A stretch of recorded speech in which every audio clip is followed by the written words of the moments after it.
Lompoc whipped Agora last week. They bottled up the Chargers Division I quarterback. Their home opener against Pioneer Valley had all the makings of a one-sided game as well. First touchdown came early for Lompoc. Kevin Ross connecting to Nelson Maldonado. Lompoc's offense could not be stopped. The duo Maldonado and Ross connecting for a second touchdown. Maldonado throwing up the 2 to let everyone know how many TDs he has in the game so far. He'd have a lot more. Ross making it look easy. Connects with Rudy Elizondo. Pass with some serious hang time. Not only was their passing game on point, Lompoc's running game was rolling. Anthony Alonso down the middle. Giovanni gone with the win. Nice touchdown run. But boy, Maldonado was the star. Not 1, 2, 3, but 4 touchdowns. This was still in the second quarter. Lompoc put up 48 points.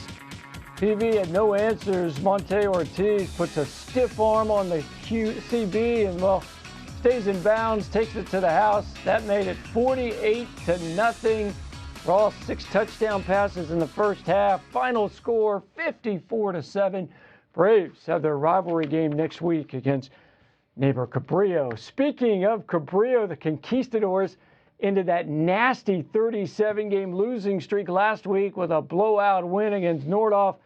Friday Football Focus senior reporter Dave Alley was in Nipomo to see if the Conks would be on a 2-game win streak. Mike, it was great to see Cabrillo finally snap that long losing streak. Tonight they were trying to win again and earn the program's first 2-game winning streak in 6 years.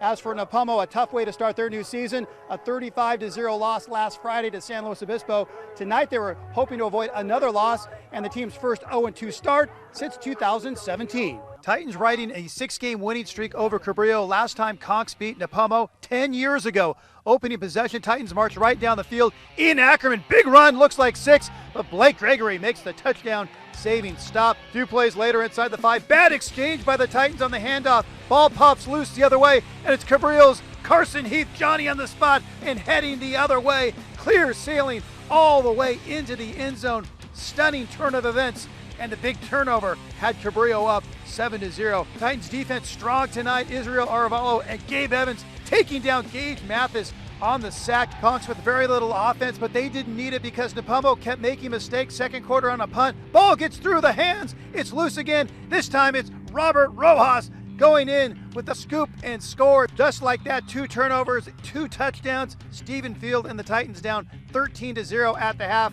Move to the third. Nipomo finally scores its first points of the season. Malachi Starr going in from 14 yards out for the touchdown. Titans on the board, down 13-6. But the Conks D tightened up after that in the fourth. It's Heath bringing down Griffin Grossart, stopping the drive with the sack. Then late in the game, last chance for the Titans. 4th and long, Grossart. Ball is tipped and intercepted by Jude Anderson. 4 turnovers for Nipomo, none for Cabrillo. That's the difference in this one.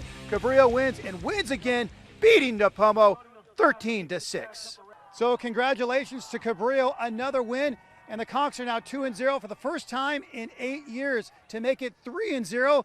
They'll have to get by arch rival Lompoc next Friday night. As for Nipomo, they dropped to 0-2 for the first time in 5 years, and they have an extra day to prepare for their next game next Saturday night at Santa Maria. Reporting in Nipomo, I'm Friday Football Focus reporter Dave Alley. Back to you, Mike. Thank you, Dave. The St. Joseph Knights getting their crack at Bakersfield Christian after Mission Prep lost to those Eagles last week. Knights senior quarterback Darian Mensah, junior wide receiver Colin Fossey had some kind of connection tonight. First quarter, Colin the grab, and he heads down touchdown alley, 7-0 Knights. Carter Vargas, he's a big play guy as well for the Knights. He takes the handoff, gains over 20 yards on the run, led to another Knights touchdown. Second quarter, St. Joe's up 17-0. Bakersfield Christian getting into the end zone. Noah Ocampo on the keeper. Eagles were knocking on the door again, but they dropped the ball. St. Joe's going to pounce on it. Marky Pullman on the recovery.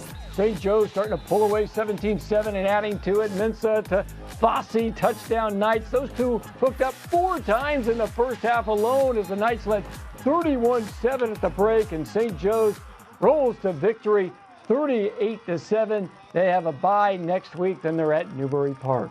When we come back, highlights from Arroyo Grande, plus we've got action from Carpinteria as well.